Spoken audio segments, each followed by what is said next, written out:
धीरज सरांनी तुमचा एक न्यूमरोलॉजीचा रिपोर्ट काढून दिलेला आहे। तो रिपोर्ट्सच्या माध्यमातून तुम्हाला काय फिलिंग्स वाटल्या किंवा आज आपल्या याच्याबद्दल एक रिव्ह्यू द्यायचा आहे। तर हा जो रिपोर्ट तुम्ही वाचून घेतला, पूर्ण समजून घेतलेला आहे, त्याच्याबद्दल तुम्हाला पहिले तुमचं नाव सांगायचं आहे आणि याच्याबद्दल तुमचा अभिप्राय सांगायचा आहे।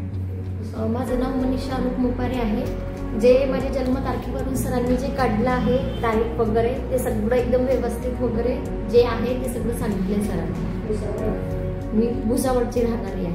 ओके, आता याच्यामध्ये जेवढ्या की रेमेडीज दिल्या तुम्हाला पुढच्या लाईफसाठी ज्या करायच्या त्या तुम्ही करणार? हो सर, करेन। सर, आपला काय अभिप्राय आहे? आता आपण तुमच्या मिसेसचं हे संपूर्ण मेंटोरिंग इथे केलेलं आहे KLPच्या माध्यमातून, तर तुमचा काय अभिप्राय आहे? सर, तुम्ही आता हे जे घेतलेली आहे काउन्सिलिंग आणि तुमचे जे नंबर जे आहे न्यूरोलॉजी, तसं हे एकदम 100% शुअर आहे आणि ज्या सगळ्या गोष्टी आहेत त्या बिलकुल तंतोतंत एकदम बरोबर आहे।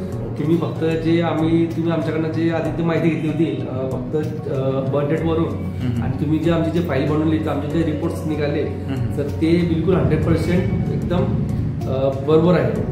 आणि त्यांचं जे तुम्ही गोष्टी सांगितल्या त्या आमच्या लाईफमध्ये सगळ्या गोष्टी त्याच पद्धतीने होत आहेत बिलकुल। आणि तुम्ही मग दोघेही जण या संपूर्ण मेंटोरिंग बद्दल सॅटिस्फाईड आहात? बिलकुल 100% सर, 100% सॅटिस्फाईड आहात। ओके, आणि मॅडम तुम्हाला ज्या संपूर्ण रेमेडीज दिल्या जसं सर बोलले तसं तुम्ही ह्या पूर्ण करणार आहात आता? हो sir. Okay, thank you so much and happy KLP। Thank you sir.